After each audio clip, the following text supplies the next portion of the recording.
Hi masters అందరికీ divine evening.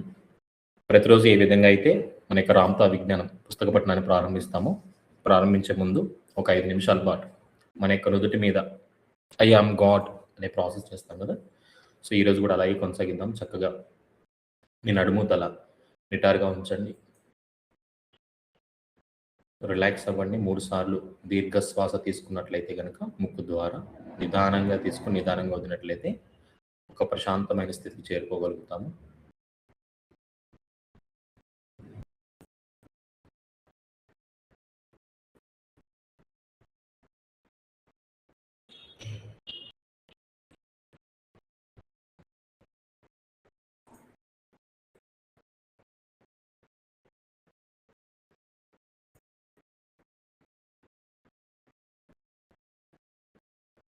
ఇప్పుడు మీ యొక్క నుదుటి మీద మీ దివ్యత్వాన్ని పూర్తిగా స్మరిస్తూ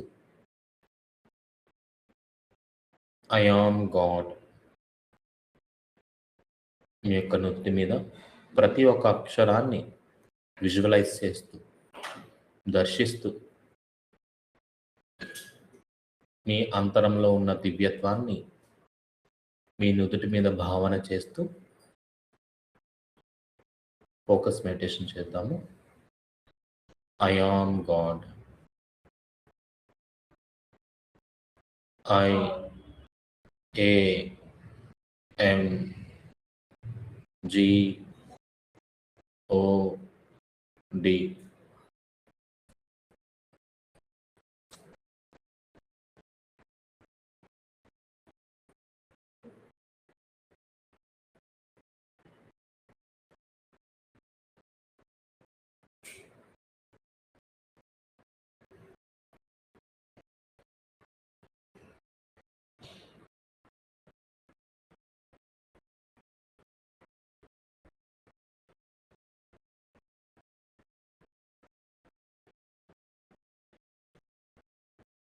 I am God.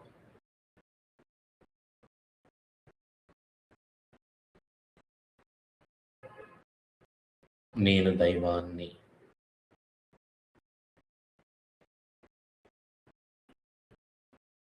I A M G O D. I am God. నేను దైవాన్ని.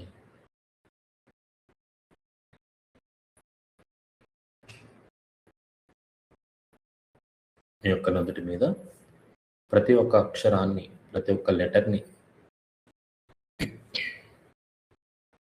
చక్కగా విజువలైజ్ చేస్తూ దైవము అనే అంశం పట్ల మీరు పరిపూర్ణంగా విశ్వసించే పూర్తి భావాన్ని నింపుతూ మీ నుదుటి మీద ప్రతి అక్షరాన్ని దర్శించండి.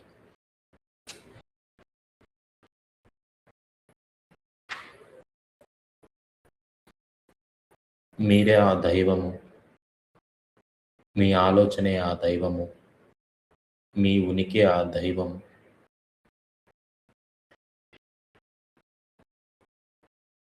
I am God.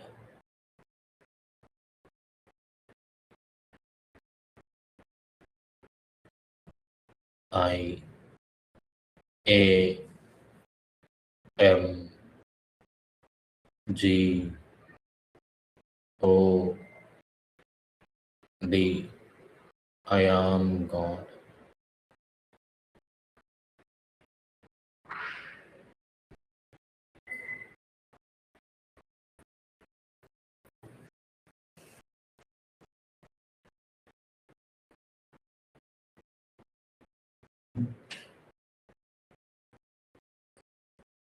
Last 1 minute ఎవరికి వారుగా అనుభూతి చెందుతూ నుదుటి మీద భావన చేయండి.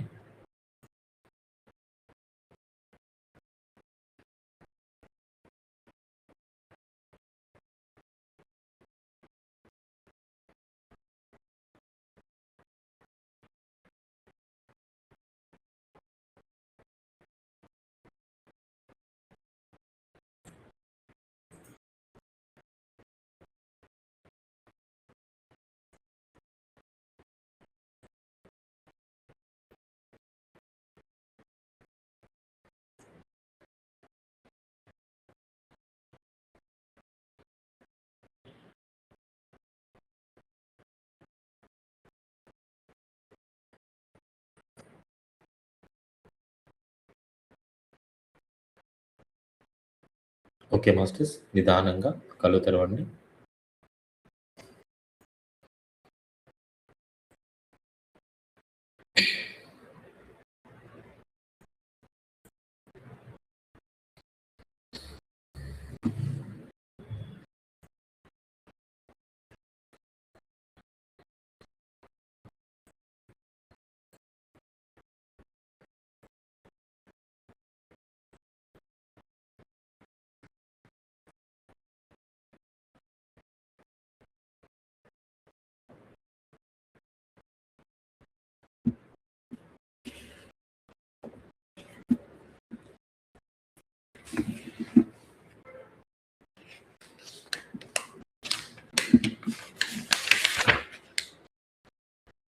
సో, మనం పేజ్ నెంబర్ 181 మరచిన దివ్యత్వంలో లాస్ట్ పారాగ్రాఫ్ దగ్గర ఉన్నాము. ఈ తలం మీద మీ జీవితాలన్నీ ఓ మహాభ్రమే, ఓ మహాస్వప్నమే అవన్నీ. కానీ స్వప్నాంతంలో మీరు మహాప్రజ్ఞలోకే జాగృతమవుతారు. దేవుళ్ళే మీరు అని తెలుసుకొని మీ అందరికీ ఆ దివ్యస్థితి ప్రాప్తించి తీరుతుంది. ఓ మేఘోవృతమైన నిషీధి ఆకాశంలో దేదీప్యంగా ప్రకాశించే దివ్య కాంతుల్ని మీరు దర్శిస్తూ స్వయంగా తారలే దిగివచ్చి ఆ మబ్బుల్లో ఒదిగి ఉన్నాయేమో అనుకుంటారు. మీకు ప్రాప్తించబోయే దర్శనమే సమస్త మానవాళికి ప్రాప్తిస్తుంది. కునికిపాటు పడుతూ మిమ్మల్ని మేల్కొల్పి ప్రస్తుతం నేను మీకు నేర్పిస్తున్నంత నిజంగా ఓ మహాసత్యమే అన్న, ఓ మహావాస్తవమే అన్న ఎరుకను మీలో ప్రతిష్ఠించడానికి ఆ దర్శనం దోహదం చేస్తుంది.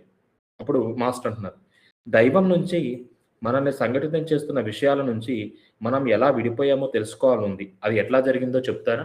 అంటే మనలో ఉన్న దైవ స్థితిని పూర్తిగా అంటే ఒకవైపు నమ్ముతున్నాము, ఒకవైపు నమ్మలేని స్థితిలో ఉంటుంది. ఎందుకంటే దైవము అంటే తను ఏది స్మరిస్తే, ఏది అనుకుంటే అది సంభవిస్తూ ఉండాలి. అవి జరుగుతూ ఉండాలి. ప్రతీదీ కూడా చాలా క్లుప్తంగా తెలుస్తూ ఉండాలి. అంటే భవిష్యత్తు గురించి, వర్తమానం గురించి అన్నిటి పట్ల అంటే ఈ యొక్క విశ్వం పట్ల ఎస్పెషల్లీ విశ్వం అనేది పక్కన పెట్టినా ఎవరి జీవితం పట్ల వాళ్ళకి మరింత స్పష్టత ఏర్పడుండాలి. కానీ అలా కాకుండా రియాలిటీకొచ్చేసరికి ఏమైపోతుంది? ఆ స్పష్టత అనేది ఉండలేకపోతుంది. లేకపోతే అనుకున్నవి కాకుండా ప్రతికూలంగా ఏర్పడుతున్నాయి పరిస్థితులన్నీ కూడా. సో, కాబట్టి ఇక్కడ ఆ ప్రశ్న అడిగారనమాట. ఏమని? అది ఎట్లా జరిగిందో చెప్తారా? ఆ దూరం ఎలా ఏర్పడింది? దైవ స్థితిని నేను ఎలాగా మర్చిపోయాను? నా దివ్యత్వాన్ని నేనెలా మర్చిపోయాను చెప్తారండి అప్పుడు రామ్‌త. మీ తొట్టతొలి నాళ్లలో దైవం మీరేనని మీలో ప్రతి ఒక్కరికి తెలిసి ఉండే రోజుల్లో, మీ అంటే మొట్టమొదటి రోజుల్లో మీరేనని మీలో ప్రతి ఒక్కరికి తెలిసి ఉండే రోజుల్లో మీ అహం, మీ గుర్తింపు ఏకైక అవిచ్ఛిన్న దైవంగానే ఉండేది. మీ అహం, మీ గుర్తింపు ఏకైక అవిచ్ఛిన్న దైవంగానే ఉండేది. మీ జీవితం ఆలోచన సర్వస్వంలో అనుభవిక వేద్యమైన ఓ అనుభూతి సాహసమే అయి ఉండేది. దైవం ఆలోచన సర్వస్వమే కాబట్టి ఆలోచనను గాని, దైవాన్ని గాని మీ ఉనికిలో స్వీకరించడానికి సంకుచిత పరిధిలో అభ్యంతరాన్ని పరికల్పించే ఏ వ్యక్తిత్వ తత్వాలు, ధోరణులు మీలో అప్పటికి ఇంకా ఏర్పడకుండా ఉండేవి. అంటే వ్యక్తిత్వము అనేది అప్పుడు లేదనమాట. కాబట్టి మీ అహం అప్పుడు ఎంతో నిర్మలంగా, ఎంతో అమాయక సహజత్వంతో ఉండేది. వర్తమానపు ఉనికిలో మీరు అనంత శాశ్వతులైన ప్రజ్ఞ, ఆలోచన సర్వస్వం నుంచి ఏ అపరిమిత ఆలోచనైనా స్వీకరించి, అనుభూతిగా మలుచుకొని ఆ అనుభూతి శక్తితో సృజనాత్మకంగా ఓ వాస్తవాన్ని కోరుకున్న విధంగా సృష్టించుకోగల సామర్థ్యం మీకు అప్పుడు ఉండేది. అంటే అప్పుడు కూడా అహం ఉండేది కానీ, ఆ అహం ఎలా ఉండేదని చెప్తున్నారు? మీ అహం అప్పుడు ఎంతో నిర్మలంగా, ఎంతో అమాయక సహజత్వంతో ఉండేది. మీ వ్యక్తిత్వాన్ని పరివర్తించే ఏ ధోరణులు మీకు ఉండేవి కావు కాబట్టి. మన యొక్క పర్సనాలిటీని డిస్క్రైబ్ చేసే, పర్సనాలిటీని ప్రెజెంట్ చేసే సిట్యుయేషన్స్ అనేది కానీ, ఏవి ఉండేవి కాదనమాట. మీ వ్యక్తీకరణకు అభ్యంతరాన్ని పరికల్పించే ఏ సంకుచితత్వం మీకు ఉండేది కాదు కాబట్టి, మీరప్పుడు చిన్న పిల్లల్లాగే ఎంతో నిర్మలంగా ఉండేవారు. భయం తెలియని వాళ్ళు మీరు అప్పుడు. ఇది గొప్పది, ఇది నీచమైనది అని అని నిశ్చయించి తీర్చడం తెలియదు మీకప్పుడు. ఏ స్వార్థాలు, ఏ అసూయలు తెలియవు మీకప్పుడు. మరణం అంటే ఏమిటో తెలియదు మీకప్పుడు. ఇలాంటి వేటిని అప్పటికి మీరు సృష్టించుకొని అనుభవించి ఉండలేరు కాబట్టి, పసిపాపల్లాగే మీరు ఉండేవారప్పుడు. పాపల్లాగే ఉండేవారు. ఇక దేవుళ్ళే అయిన మీకు మీ తొలినాళ్ళ నుంచి బలీయమైన సృజనాత్మక ఆవేశము, ఆలోచన, అనుభూతులను సృష్టి రూపాల్లో అభివ్యక్తీకరించే సృజనాత్మక స్ఫూర్తి స్వతసిద్ధంగానే ఉన్నాయి. ఆ సృజనాత్మక శక్తి మీలో కొందరికి కొంత ఎక్కువగా, మరికొందరికి కాస్త తక్కువగాను ఎప్పుడూ లేదు. చూడండి. ఇక దేవుళ్ళే అయిన మీకు మీ తొలినాళ్ళ నుంచి బలీయమైన సృజనాత్మక ఆవేశము, ఆలోచన, అనుభూతులను సృష్టి రూపాల్లో వ్యక్తిని సృజనాత్మక స్ఫూర్తి స్వతసిద్ధంగానే ఉన్నాయి. ఆ సృజనాత్మక శక్తి మీలో కొందరికి కొంత ఎక్కువగాను, మరికొందరికి కాస్త తక్కువగాను ఎప్పుడూ లేదు. ఆ శక్తి అందరిలోనూ సమానంగానే ఉంది. అయినా మీరు సృష్టించడాన్ని మొదలుపెట్టిన వెంటనే ఓ పోటీతత్వం మీలో తలెత్తింది. ఒక పోటీతత్వం అనేది మనలో ఏర్పడిందనమాట. తలెత్తింది. మరొకరి సృజనాత్మక ఆలోచనలు స్వీకరించి, దాన్నే మరింత విపులీకరించి, విస్తరించి, మరింత ఉన్నతమైన సృష్టిని కల్పించాలనే ధోరణి మీలో తయారైంది.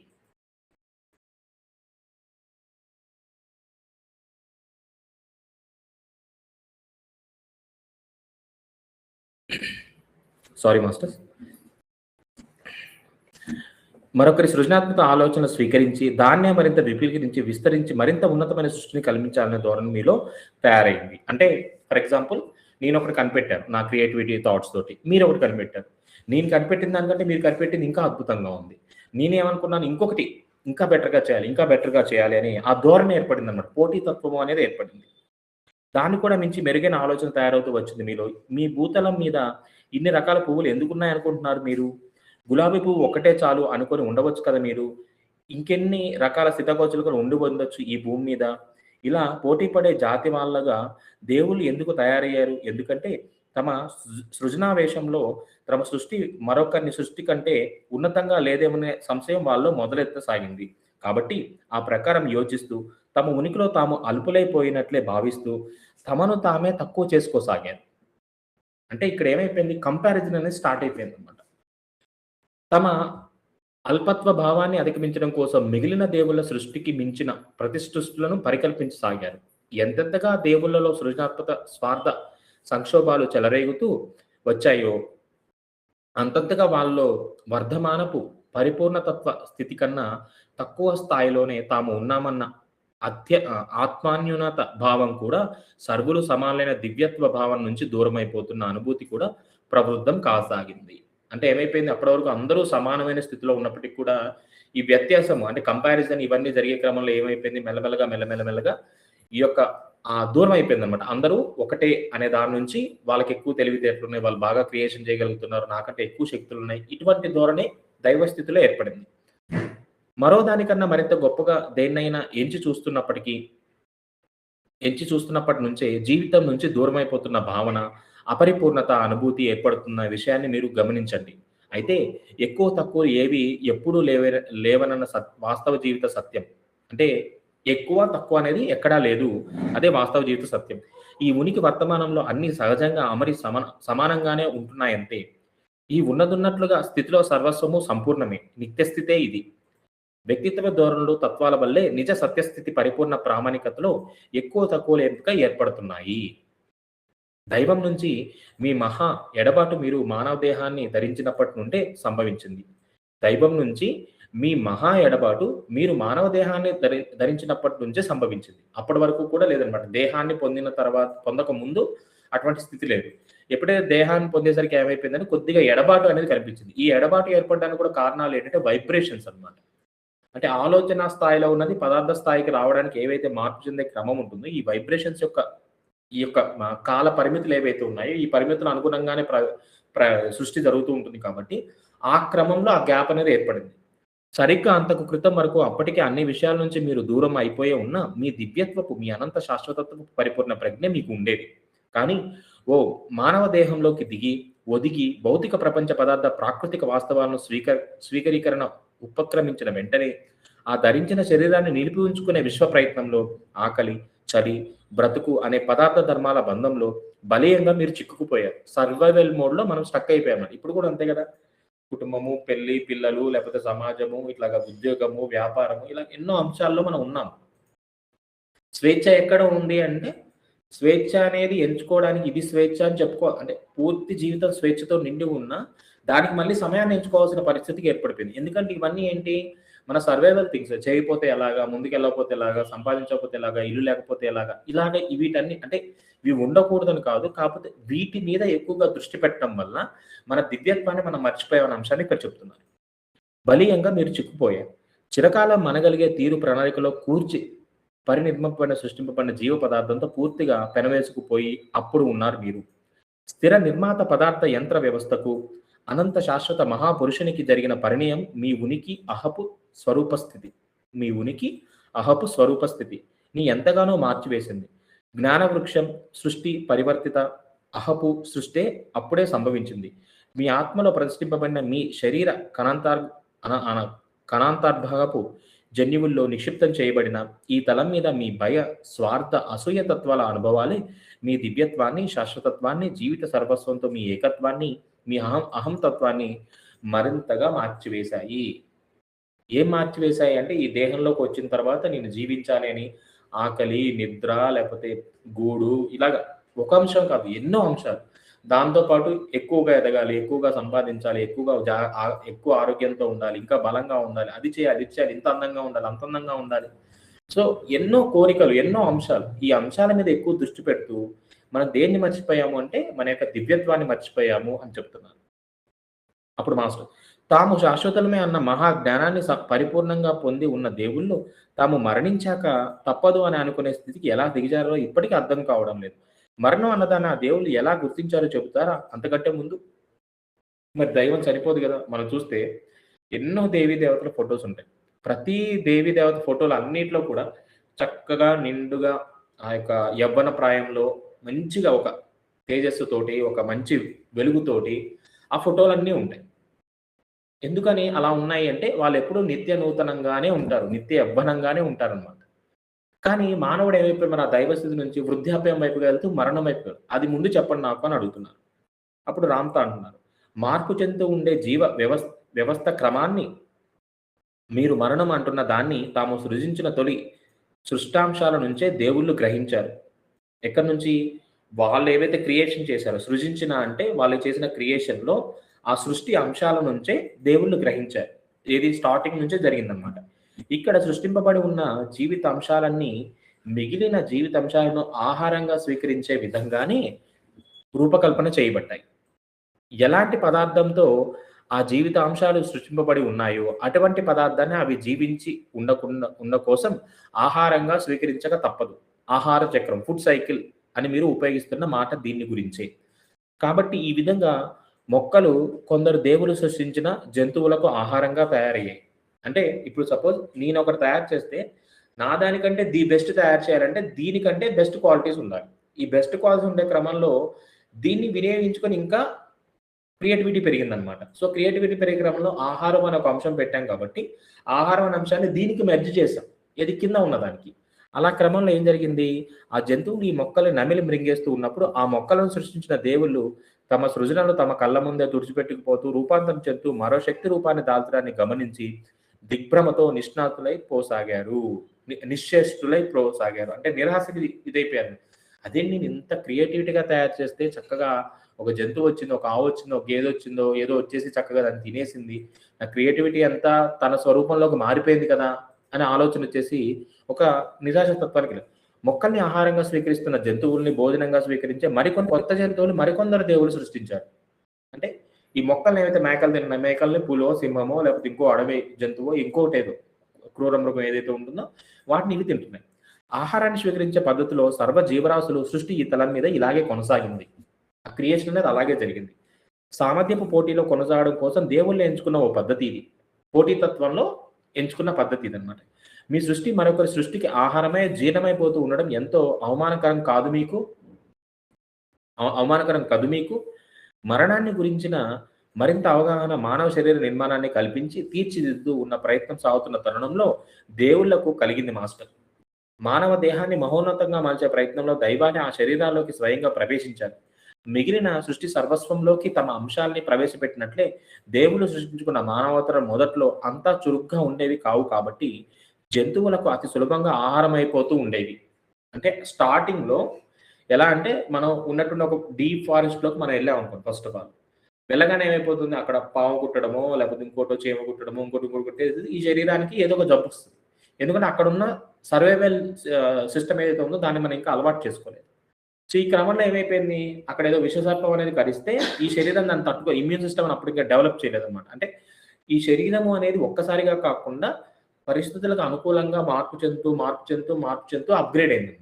సో ఈ అప్‌గ్రేడ్ అయ్యే క్రమంలో తయారు చేసినప్పుడల్లా ఏదో ఒకటి సృష్టిలో ఉన్న అంశం వచ్చి దాన్ని ఇది చేయడము, అది చనిపోవడం. చేయడము, చనిపోవడం అదే అన్నమాట. మిగిలిన సృష్టి సర్వస్వంలోని తాము అంశాన్ని ప్రవేశపెట్టినట్లే దేవుడు సృష్టించుకున్న మానవ అవతారాల మొదట్లో అంత చురుగ్గా ఉండేవి కావు. కాబట్టి జంతువులకు అతి సులభంగా ఆహారం అయిపోతూ ఉండేవి. క్రూరమృగాలు తినేసేవి. పైగా జంతువులు ఎంతో ఇష్టంతో భుజించే రుచికరమైన ఆహారంగా మానవులు తయారై ఉండేవాళ్ళు కూడా. ఈ సృష్టి పర్యవసానంగా దేవుళ్ళు మరణాన్ని గురించిన మరింత జ్ఞానాన్ని అనుభవపూర్వకంగా గ్రహించారు. ఓకే. మరణం అంటే ఇలా ఉంటుందా? అంటే ఒక జీవి వచ్చి మనం తినేస్తే మనం ఇలా అయిపోతామా? శరీరం ఇలా అయిపోతుందా? అని గ్రహించారు. అంటే అప్పుడు కూడా జ్ఞానపరంగానే చూసారు దాన్ని. భయంగా చూడలేదు. తామే స్వయంగా సృష్టించిన మాంస భక్షక క్రూర మృగాల వాతబడి పొందే మృత్యువును మహాశక్తివంతంగా ఎదుర్కోగల తీరులో మానవ దేహాన్ని మహా సమర్థవంతంగా తీర్చిదిద్దడానికి దేవుళ్ళకు ఆ అనుభవ జ్ఞానం ఎంతో ఉపయుక్తమైంది. చూడండి. ఇక్కడ మనం ఇంకొక పాయింట్ ఏంటి చూడాలి అంటే, ఇక్కడ మనకి ఏదైతే జరుగుతున్నాయి మన జీవితంలో, శరీరపరంగా జరిగే క్రమంలో ఇక్కడ చూడండి. ఏవైతే మృత్యువాత పడినా మళ్ళీ దానివల్ల ఏం జరిగారు? దానికంటే బెటర్‌గా బాడీని ఎలా డిజైన్ చేయాలి? ఎలా వాటితో పోటీ పడాలి? ఎలా మనల్ని మనం రక్షించుకోవాలి? ఈ అంశాల మీద దృష్టి పెట్టారు తప్ప, అక్కడ అప్పటి వరకు దాని మీద పెట్టలేదు. అందుకనే దేవుళ్ళకు ఆ అనుభవ జ్ఞానం ఎంతో ఉపయుక్తమైంది. అంటే మన జీవితంలో ఏర్పడే అంశాల పట్ల కూడా మనం అక్కడ ఏదో ఒక జ్ఞానం ఉంటుంది. దాన్ని పట్టుకొని ఇంకా బెటర్‌గా వెళ్ళడానికి అవి మన ముందుకొస్తాయనేది ఇక్కడ మనకొక ఎగ్జాంపుల్‌గా మనకి తీసుకోవచ్చు ఈ పాయింట్‌ని. తనకు బాహ్యంగా ఉన్న దేవుడితో మానవుని స్వాభిరుచి తనకి బాహ్యంగా ఉన్న దేవుడితో మానవుడి స్వాభిరుచి సంకల్పాల ప్రణయ కాలపాలు ప్రణయ కలాపాలు దేవుళ్ళు తమ స్వాభిరుచి ప్రణయ కలాపాలతో ఈ భూతల మీద ప్రవర్తించే సమయంలో తాము సృష్టించిన జీవజాలాలతో సహా అనుభూతి చెందుతూ కలిసి వ్యవహరించడానికి ఉవ్విళ్ళూరుతున్న సమయంలోనే ప్రారంభమయ్యాయి. దేవుళ్ళు అప్పటికే మొక్కలుగా తయారైపోయి ఉన్నారు. అప్పటికే జంతు స్వరూపాలను ధరించి ఉన్నారు. క్రిమికీటకాలుగా కూడా వాళ్ళే తయారైపోయి ఉన్నారు అప్పటికే. అప్పటికే అన్ని స్వరూపాలు వాళ్ళు ధరించే ఉన్నారు. కానీ సృష్టి సర్వస్వం మీద పరమోన్నతంగా ఉండి అన్నింటి మీద తమ స్వాభిరుచిని, అధికారాన్ని, ఆధిపత్యం స్వంతం చేసుకోగల మానవ శరీరాకృతిని ధరించడానికి దైవాలు ఉవ్విళ్ళూరడమే వారి మహోన్నత ప్రేమతత్వానికి, తమ సృష్టి మీద వారి అనురాగానికి పరాకాష్ట. అంటే వీటన్నిటికంటే కూడా ఒక ఎక్స్‌ట్రీమ్ ఒకటి తయారు చేయాలి. వీటన్నిటిని ఎక్స్‌పీరియన్స్ అవ్వడానికి, వీటన్నిటిని హ్యాండిల్ చేయడానికి, ఈ సృష్టిని మరింతగా స్థితి చేస్తూ ముందుకు తీసుకువెళ్ళడానికి ఇంకేదైనా కావాలి అన్నప్పుడు చిట్ట చివరి స్త్రీ పురుష దేహాలను ధరించి దైవాలు తమ ధ్యాసను పూర్తిగా అతి చాకచక్యంతో అన్నింటి మీద విజయాన్ని సాధించడానికి, తమ సృష్టిలోని మిగిలిన వేటికి అందుబాటులో లేకుండా తప్పించుకొని పోవడానికి లగ్నం చేస్తూ ఓ పరివర్తిత జీవస్థితిని పొందారు. కానీ సంభవించిన వికట వైపరీత్యం ఏమిటంటే, అన్ని జంతువుల బారి నుంచి సునాయాసంగా తప్పించుకోగలుగుతూనే ఉన్న తమ చైతన్యాన్నంతా ఆక్రమిస్తున్న బ్రతికి ఉండాలన్న బలీయమైన కోరికను మాత్రం తప్పించలేకపోవడమే. ఏమైపోయింది? వీటికంటే గొప్పగుండాలి, గొప్పగుండాలి, గొప్పగుండాలి క్రమం తెలియకుండానే జీవించుండాలనే ఆలోచన ధోరణిలోకి మారిపోయారనమాట. సర్వైవల్‌లోకొచ్చారు తెలియకుండానే. ఓకే. చివరికి వాళ్ళకున్న బ్రతుకు మీద ఆశే, మృత్యు భయమే వాళ్ళ శరీర పతనానికి దారితీసింది. అప్పటి వరకు మృత్యువు, శరీరము ఇలాంటి అంశాల మీద దృష్టేం లేదు. కానీ మెల్లమెల్లగా ఎప్పుడైతే వీటికంటే గొప్పగా ఉండాలి అనుకున్నప్పుడు తెలియకుండానే మెల్లగా ఈ యొక్క శరీరం మీద జాగ్రత్త కాపాడుకోవాలి. దీన్ని బలంగా ఇలా వస్తూ మృత్యు అనే అంశం కూడా వచ్చేసిందనమాట. అంటే ఇది ఒక్కసారిగా జరగలేదు. ఎంతో కాలానుగుణంగా జరిగిన ప్రక్రియ చెప్తాను. దేనికి ఒకడు భయపడతాడో అదే అతనికి సృజింపబడి తయారవుతుంది కనుక. చూడండి. దేనికి ఒకడు భయపడతాడో అదే అతనికి కల్పింపబడి అంటే భావ రూపంలో కల్పింపబడి, సృజింపబడి మరింతగా దాని గురించి అనుభూతి చెందుతూ అదే తయారవుతుంది కనుక దైవాలు సృష్టించిన సర్వ విషయాలలో భయాన్ని మించిన సర్వ నాశనకారి మరొక్కటి లేనేలేదు. దాని నీడలో ఏ జీవితము సవ్యంగా సాగదు కనుక. చూడండి. ఎక్స్‌ట్రీమ్ ఏమని చెప్తున్నారు అంటే, మన యొక్క సృష్టి మొత్తంలో కూడా అన్నిటిని మార్పు చేసి కొలాప్స్ చేసేది ఏంటంటే ఫియర్. దైవాలు సృష్టించిన సర్వ విషయాలలో భయాన్ని మించిన సర్వనాశనకారి మరొకటి లేనేలేదు. దాని నీడలో ఏ జీవితము సవ్యంగా సాగదు కనుక. దేవుళ్ళు మానవులై మృత్యువును అనుభవించిన తర్వాత వాళ్ళ అహంకారాలు మహా గొప్పవి కాబట్టి ఈ భూతల స్వర్గం మీద అనుభవాల కొనసాగింపే ఓ అభిష్టంగా సృష్టి కార్యాన్ని కొనసాగిస్తూ ఉండడమే వారి ఏకైక వాంఛితము వాస్తవము అయిపోయింది. ఆ విధంగా దేవుళ్ళు ఎంతో ఆతృతతో మరింత ఉన్నతులుగా తయారవడం కోసం తమలో తాము దర్శించిన ఆత్మానుభవాన్ని సరిచేసుకునే ప్రయత్నంగా మరింత మహోన్నతంగా తమ సుజాతతో వ్యక్తీకరించడం కోసం మళ్ళీ ఈ భూతలానికి తిరిగి రాసాగారు. అంటే మళ్ళీ ఇంకా గొప్పగా చేద్దాం. ఈసారి ఇంకా గొప్పగా చేద్దాం. ఒక గొప్ప రాజుగా ఉండాలి. ఒక గొప్ప సైంటిస్ట్‌గా ఉండాలి. ఇంకా అని చెప్పేసి ఆ యొక్క వాళ్ళ ఆతృత అన్నమాట. అంతే కదా! మన దగ్గర ఒక విషయం బాగా తెలిసినప్పుడు దాన్ని ఇంకా తీసుకెళ్ళాలని ఒక ఆతృత ఉంటుంది. అప్పట్లో ఎక్స్‌ట్రీమ్‌గా ఉండేదన్నమాట క్రియేటివిటీ అనేది మనలో. అభివృద్ధిని సాధించిన ధోరణులతో, కోరికతో, భౌతిక పదార్థంతో బలీయంగా కూరుకుపోయిన దేవుళ్ళు తమ దివ్యత్వాన్ని, శాశ్వతత్వాన్ని, అమరత్వాన్ని పూర్తిగా మర్చిపోయి జీవాన్మృత్యు తత్వాలుగా తయారైపోయారు. దాంతో పాటు దురదృష్టవశాత్తుగా సృష్టి నిర్మాణ రచన ప్రయత్నంలో జీవిత తరంలో వారు ప్రణయ కలాపానికి ముందే పోటీతత్వం వల్ల మరింత ఉన్నతంగా, మరింత మహనీయతతో ఉండాలన్న ఆలోచనలు చేయడం వల్ల జీవ సర్వస్వంతో ఉనికి, ఏకత్వం, ప్రజ్ఞా దేవుళ్ళలో నశించిపోవడం ప్రారంభమైంది. చివరికి ఏమైపోయిందంటే దృష్టంతా ఎక్కడ పెట్టారు? ఎర్త్ మీద పెట్టారు. భూతలం మీద మనమే పెట్టాం. ఇక్కడే పెట్టి దృష్టంతా ఇక్కడే ఉంది కాబట్టి సృష్టి, నా ఆలోచన, నా ఎరుక ఇక్కడ అంతా కనెక్టెడ్‌గా అయిపోయిందనమాట బాగా. అంటే దీన్ని ఎలా చెప్పొచ్చు అంటే సపోజ్ మనకి రోజుకి 24 గంటలు. సో, 24 గంటల్లో నార్మల్‌గా మనం చూస్తే ఒక 8 అవర్స్ పడుకున్నాం అనుకుందాం. అంటే మనకేమవుతుంది మిగతా గంటలు ఏవైతే ఉన్నాయో, సో, మిగతా హవర్స్ అన్నీ కూడా మనకి ఇది రియాలిటీ కిందొస్తది. అంటే మనం చూడడము, మాట్లాడడము, కలవడము, పట్టుకోవడము, తినడము, వాష్‌రూమ్‌కెళ్ళడము, ఇంకొకటి తినడము, అది చేయడము, బండి తోలడము ఏదో ఒకటి. ఈ అంశాలన్నీ ఎలా వస్తాయి మనకి రియాలిటీ కిందొస్తాయి. సో, పడుకోవడము అనేదేంటంటే అది కూడా మన రియాలిటీయే. కానీ స్వప్న స్థితి. అదే ఇఫ్ ఇన్ కేస్ మనం 18 గంటలు పడుకొని 6 గంటలు మెలకువగా ఉన్నాం అనుకోండి. అప్పుడు మన రియాలిటీ ఏమవుతుంది? ఒక కల అనేది 18 గంటలు కంటిన్యూ అయితే, ఆ 18 గంటల కల మన రియాలిటీ అయ్యి, ఈ మిగతా ఏదైతే ఉన్నాయో మిగతా 8 అవర్స్. ఆ 8 అవర్స్ మనకేమైపోతాయి? కల కింద మారిపోతుంది. అంటే రియాలిటీ డ్రీమ్ అయిపోతుంది. డ్రీమ్ రియాలిటీ అవుతుంది. ఇది ఒక్కసారిగా జరగదు నేను చెప్పేది. కానీ కొన్ని నెలల పాటు, కొన్ని సంవత్సరాల పాటు సాగిందనుకోండి.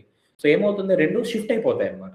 అలాగే దివ్యత్వం నుంచి ఈ భూతలం మీదకొచ్చేసి వస్తూ వెళ్తూ దృష్టంతా ఇక్కడే ఉంది కాబట్టి, దివ్యత్వపు అంశాలనేవైపోయాయి వేరుగా. ఇది మన యొక్క మెయిన్ రియాలిటీగా మార్పు చెందిపోయి, ఆ దివ్యత్వంలోంచి పూర్తిగా మనం బయటకొచ్చేసిన స్థితిలోకి జరిగిందనమాట. అలా అని చెప్పేసి పూర్తిగా విడిపోలేదు. కానీ ఎరుక కానీ, దృష్టి కానీ పూర్తిగా అక్కడి నుంచి ఇక్కడికొచ్చాయని చెప్తున్నారు. ప్రజ్ఞాదేవుళ్ళు నశించిపోయి ప్రజ్ఞాదేవుళ్ళలో నశించిపోవడం ప్రారంభమైంది. అంటే ఉనికి ఏకత అంటే ఈ వన్నెస్ ఆఫ్ ఏదైతే స్టేట్ ఉంటుందో, ఆ స్టేట్ అనేది పోయిందనమాట పూర్తిగా. ఈ ఒక్క మాట వినండి మాస్టర్. మీ ఏకత్వం నిజంగా ఓ క్షణం దూరంలోనే, ఓ శ్వాస దూరంలోనే ఉంది. మీ అంతరపు లోతుల్లో దేనితోనూ అన్యంగా ఉండకూడదని ఒక్కసారి గట్టిగా మీరు అనుకుంటే, మళ్ళీ అన్యంగా ఎప్పుడు మీరు ఉండరు.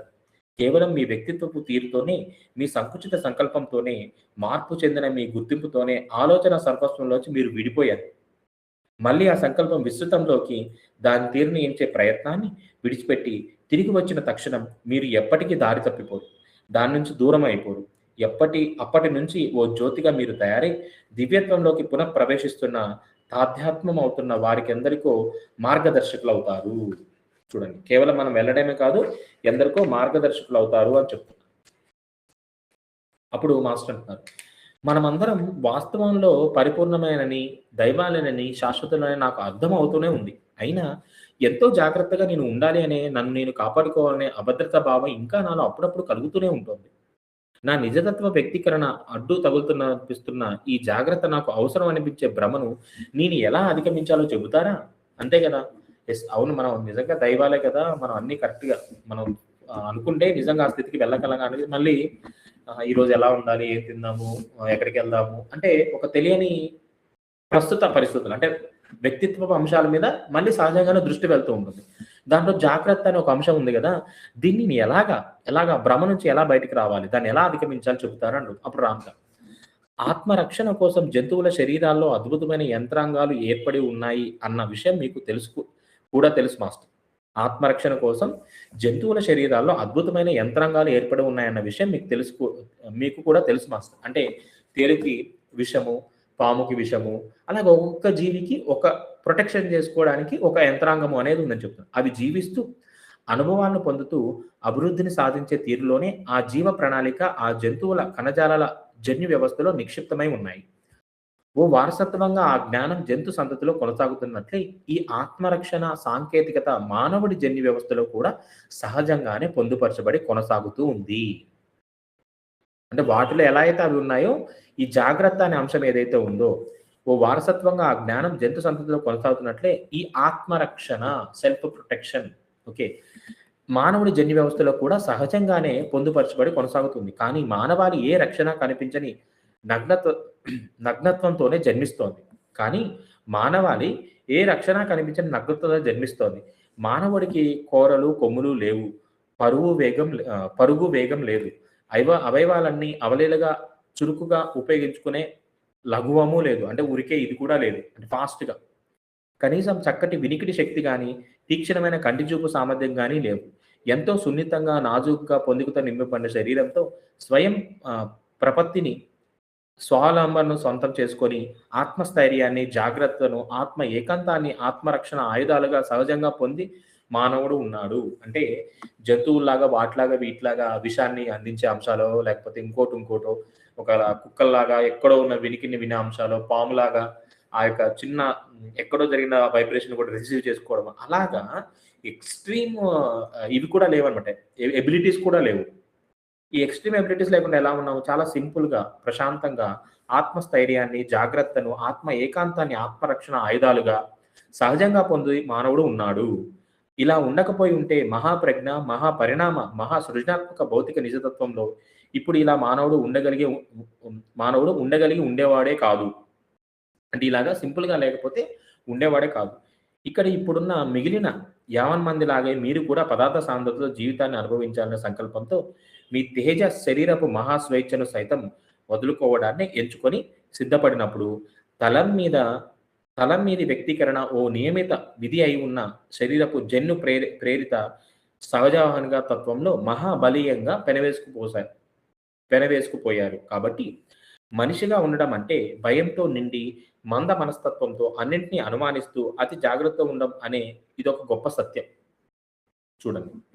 మనిషిగా ఉండడము అంటే భయంతో నిండి మంద మనస్తత్వంతో అన్నింటినీ అనుమానిస్తూ అతి జాగ్రత్తగా ఉండటం అనే ఇదొక గొప్ప సత్యం. అంటే తప్పేం కాదు అలా ఉండడం. మనిషి అనేది జరుగుతున్న క్రమంలో, పరిణామ క్రమంలో ఏ స్థితికి వచ్చేసాడు అని మనం చూసుకున్నట్లయితే గనక భయము, మంద మనస్తత్వము అంటే లైక్ ఒక లేజినెస్ అనుకోవచ్చు, బద్ధకం అనుకోవచ్చు. అన్నింటిని అనుమానించడము, అతి జాగ్రత్త. ఈ అంశాలన్నీ కూడా మనిషి ఒక రూపుదిద్దుకునే క్రమంలో తనకి సహజంగానే అందించబడ్డాయి. అదే సత్యము. ఇదొక గొప్ప సత్యం. జాగ్రత్త అన్నది ఓ భ్రమ కాదు. మానవుడిగా జీవించడానికి ఓ నిశ్చిత నియమం అది. మానవుడిగా జీవించడానికి ఓ నిశ్చిత నియమం అది. జాగ్రత్త మీలో క్షమర్హమైన విషయం ఎప్పటికీ కానే కాదు. అంటే అది లైక్ క్షమర్హమైన అంటే లైక్ క్షమించడానికి ఇది తీసేయాలి లేకపోతే క్షమించి పోగొట్టుకోవాలి అలా కాకుండా విషయం కానే కాదు. మీ శరీర పరిరక్షణ కోసం అత్యంత ఆవశ్యకమైన జీవ ప్రేరణగానే దాన్ని మీరు గ్రహించి తీరాలి. జాగ్రత్త అంటే మంట దగ్గరికెళ్తే కాలుతుంది, లేకపోతే పైనుంచి దూకినప్పుడు దెబ్బలు తగులుతాయి. సో, ఇటువంటి అంశాలన్నీ ఏంటంటే, ఈ శరీరాన్ని నిలబెట్టుకోవడం కోసం, ఈ శరీరాన్ని ముందుకు తీసుకువెళ్ళడం కోసం ఏవైతే మనం ఏర్పరచుకున్న అంశాలని చెప్తున్నాం. జాగ్రత్తగా ఉండడంలో ఏ ఆక్షేపణ లేదు. ఆత్మరక్షణ కోసం జాగ్రత్త అత్యవసరమే కాబట్టి. అయినా ఈ జ్ఞానాన్ని మరింత ముందుకు పొడిగించి మీరు గమనించాలి. అతి సూక్ష్మ, పరమాద్భుత, సృజనాత్మక స్ఫులింగమే అయి ఉన్న మిమ్మల్ని తన పరిణితి దిశలో పెంపొందించడానికే మీ శరీరం మిమ్మల్ని రక్షిస్తూ ఉందన్న ప్రజ్ఞతో మాంస నిర్మిత శరీర పరిధుల్ని అధిగమించి మీ తేజస్వరూప ఆత్మస్థితుల అమరత్వ తత్వంలోకి ప్రవేశించిన తరుణం ఆసన్నమై ఉందని మీరు గ్రహించాలి. అంటే నిజంగా ఈ భయాలు ఇవన్నీ ఉన్నప్పటికీ కూడా వీటన్నింటినీ అధిగమించి ఏమని చెప్తున్నారు? ఉన్న మిమ్మల్ని మీరు తన పరిణితి దిశలో పెంపొందించుకోవడానికి మీ శరీరం మిమ్మల్ని రక్షిస్తూ ఉందన్న ప్రజ్ఞతో మాంస నిర్మిత శరీర పరిధుల్ని అధిగమించి ఈ యొక్క నిర్మిత పరిధులు ఏవైతే ఉన్నాయో ఇప్పుడు అనుకున్న భయము, లేజినెస్ కానీ ఇంకోటి ఏవైతే ఉన్నాయో అవన్నీ ఉండడం ఎంత సహజమో అది సత్యమైనప్పటికీ కూడా వాటన్నిటిని అధిగమించి మీ తేజస్వరూప ఆత్మస్థితుల అమరత్వ తత్వంలోకి ప్రవేశించే తరుణం ఆసనమై ఉందని మీరు గ్రహించాలి. దీనికంటే కూడా ఇంకా బెటర్ వర్షన్‌లోకి మనం షిఫ్ట్ అయ్యే టైం వచ్చిందని మనం గ్రహించాలి. ఈ ప్రస్తుత క్షణమే మీరు సంకల్పిస్తే మీ ఉనికి మూలమే అయిన ఆత్మతేజం మీ శరీరాన్ని తన ఆశ్రయంలోకి స్వీకరించి తన అనంత సంకల్ప ప్రజ్ఞతో పరిరక్షించే బాధ్యతను స్వయంగా వహించి ఆ తరుణం అవుతుంది. జస్ట్ నేను కేవలం ఈ పరిమిత తత్వాలే కాదు, నాలో ఎంతో ఉన్నతమైన తేజస్సు ఉంది. నా శరీరాన్ని నేను అమరత్వంతో నింపుకోగలను. నా శరీరం ఎంతో దృఢంగా ఉంటుంది, భద్రకాయంగా ఉంటుంది. ఎటువంటి అంశాలనైనా కానీ నా శరీరంతో నేను భేదించగలను. ఇలాగా కొన్ని ఉన్నతమైన ఆలోచన స్థితులను మనలో నింపుకుంటున్నప్పుడు, ప్రయత్నం చేస్తున్నప్పుడు ఏమవుతుంది? మీరు సంకల్పిస్తే మీ ఉనికి మూలమే అయిన ఆత్మతేజం మీ శరీరాన్ని తన ఆశ్రయంలోకి స్వీకరించి తన అనంత సంకల్ప ప్రజ్ఞతో పరిరక్షించే బాధ్యతను స్వయంగా వహించే ఆ తరుణం అవుతుంది. దీనికి మనం చూస్తే గనక కొద్దిగా మ్యాజిక్ షోస్‌లో గాని, లేపోతే ఊర్లలోకి, సిటీస్‌లోకి వచ్చి కొంచెం సర్కస్ ఇవి చేస్తుంటారు. వాళ్ళు చూస్తే ఏం చేస్తుంటారు? చేత్తోటి వాటిని వీటిని ఇరగ్గొట్టడము, కరాటేలో గాని వాటిలో వీటిలో ఇరగ్గొట్టడము, మళ్ళీ తర్వాత చూస్తే రాడ్‌ని ఇక్కడ గొంతు దగ్గర పెట్టి వంచేయడము. సో, ఒక సెన్సిటివ్ ప్లేస్‌ని కూడా చాలా అద్భుతంగా వాళ్ళు వినియోగించుకోగలుగుతారు. జుట్టుతోటి పెద్ద పెద్ద బస్సుల్ని లాగడము. నార్మల్‌గా చూస్తే మానవుడి యొక్క పరిమితత్వాల ప్రకారం చూస్తే అది సాధ్యం కాదు. అది చాలా కష్టం. కానీ వాళ్ళకెలా సాధ్యమవుతుంది? మనం ఒక 20 కేజీలు, 100 కేజీలు, 200 కేజీలు మోయలేం. కానీ 400, 500 కేజీలు మోసేవాళ్ళు కూడా ఉన్నారు. మరి వాళ్ళకెలా సాధ్యమవుతుందంటే, వాళ్ళ పరిమితిని వాళ్ళేం చేశారు? వాళ్ళ యొక్క ఆత్మశక్తితో అదే ఇక్కడ చెప్తున్నారు. అధిగమించి మీ తేజస్వరూప ఆత్మస్థితుల అమరత్వ తత్వంలోకి ప్రవేశించి, తరుణం ఆసన్నమే ఉందని మీరు గ్రహించాలి. అలాగా వారికి వారు నేను చేయగలను, నేను మార్పు చేసుకోగలను, నేను దేన్నైనా ముందుకు తీసుకువెళ్ళను, నాలో ఎంతో శక్తి ఉంది. ఇటువంటి ఆలోచన విధానం ఎవరైతే పెట్టుకొని వాళ్ళు సెల్ఫ్ మోటివ్ చేసుకుంటున్నారో, మీరు సంకల్పిస్తే మీ ఉనికి మూలమే అయిన ఆత్మతేజం, మీ ఉనికి మూలమే అయిన ఆత్మతేజం, మీ శరీరాన్ని తన ఆశ్రయంలోకి స్వీకరించి, ఈ శరీరాన్ని ఎక్కడ ఏం చేస్తుంది? ఆ ఉనికి ఏదైతే ఆత్మ ఉందో అది అడాప్ట్ చేసుకుంటది. ఇప్పటివరకు మనం ఫిజికల్ ఎనర్జీని యుటిలైజ్ చేస్తే అప్పుడు సోల్ ఎనర్జీ అనేది యాక్టివేట్ అవుతుందని చెప్తున్నారు. తన అనంత సంకల్ప ప్రజ్ఞతో పరిరక్షించే బాధ్యతను స్వయంగా వహించే ఆ తరుణం అవుతుంది. అంటే ఇక్కడ ఏమవుతున్నారు?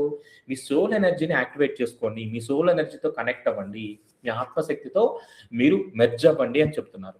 మీ తక్షణ కర్తవ్యం మీ సత్యస్థితి అయిన సుస్థిర, వాస్తవ, సర్వోత్కృష్ట అయం ఆత్మతత్వాన్ని, దివ్యత్వాన్ని, నేనే ఆత్మను అన్న ప్రజ్ఞను, ఆత్మస్థితిని పొందడమే. చూడండి. దీనికి ఏం చేయమంటున్నారు? మీ తక్షణ కర్తవ్యం మీ సత్యస్థితే అయిన సుస్థిర, వాస్తవ, సర్వోత్కృష్ణ అయం ఆత్మ తత్వాన్ని, దివ్యత్వాన్ని, నేనే ఆత్మను అన్న ప్రజ్ఞను, ఆత్మస్థితిని పొందడమే. అందుకోసం క్షుణ్ణంగా మీరు గ్రహించి వదిలించుకొని తీరాల్సిన ఏకైక భ్రమ దివ్యత్వాన్ని పొందగలిగే సామర్థ్యం మీకు లేనే లేదు. అంటే దివ్యత్వం అనేది వేరే ఏదో నాకు సంబంధం లేదు ఇలాంటివి పెట్టుకోవద్దన్నారు. అన్న ఒక్కదాన్నే. దాన్ని పూర్తిగా తీసేయమంటున్నారు. మరి ఆ భ్రమను మీరు ఎలా తొలగించుకుంటారు? మీ ఆలోచన సంవిధాన క్రమంలోంచి దాన్ని పూర్తిగా తొలగించడం ద్వారా మాత్రమే. ఆలోచనలోంచి తీసేస్తే సహజంగానే అది పోతుందన్నమాట. మీ ఆలోచనలతో మీరు ఆచరిస్తున్నవన్నీ, మీ అనుభూతులతో మీరు అనుభవిస్తున్నవన్నీ భూతలపు పరిధుల్లో ఎప్పటికి వాస్తవాలుగా అవి సంభవించకపోతున్నప్పటికీ సత్యాలే అవుతాయి. చూడండి. ఈ పాయింట్ చాలా ఇంపార్టెంట్ చూడండి. మనం ఏమనుకుంటాం? నేను అనుకున్నది జరిగితేనే అది జరిగింది. అప్పుడే నేను నమ్ముతాను. అదే నిజం అని అనుకుంటాం కదా! కానీ ఇక్కడ ఏం చెప్తున్నాను? మీ అనుభూతులతో మీరు అనుభవిస్తున్నవన్నీ భూతలపు పరిధుల్లో ఎప్పటికీ వాస్తవాలుగా అవి సంభవించకపోతున్నప్పటికీ అంటే అనుకున్నవన్నీ అనుకున్నట్లుగా జరుగుతూ అవ్వనప్పటికీ సత్యాలే అవుతాయి. అంటే మనకి రియాలిటీలో రాకపోతే ప్రాసెస్ జరగట్లేదు. మనం అలా లేము అనుకోవడము అది భ్రమ. ఈ పాయింట్‌ని ప్రతి ఒక్కరు నోట్ డౌన్ చేసుకోండి. మీ అనుభూతులలో మీరు అనుభవిస్తున్నవన్నీ, మీ అనుభూతుల్లో అంటే ఆలోచన స్థాయిలో, భావన స్థాయిలో, భూతలపు పరిధుల్లో ఎప్పటికీ వాస్తవాలుగా అవి సంభవించకపోతున్నప్పటికీ సత్యాలే అవుతాయి.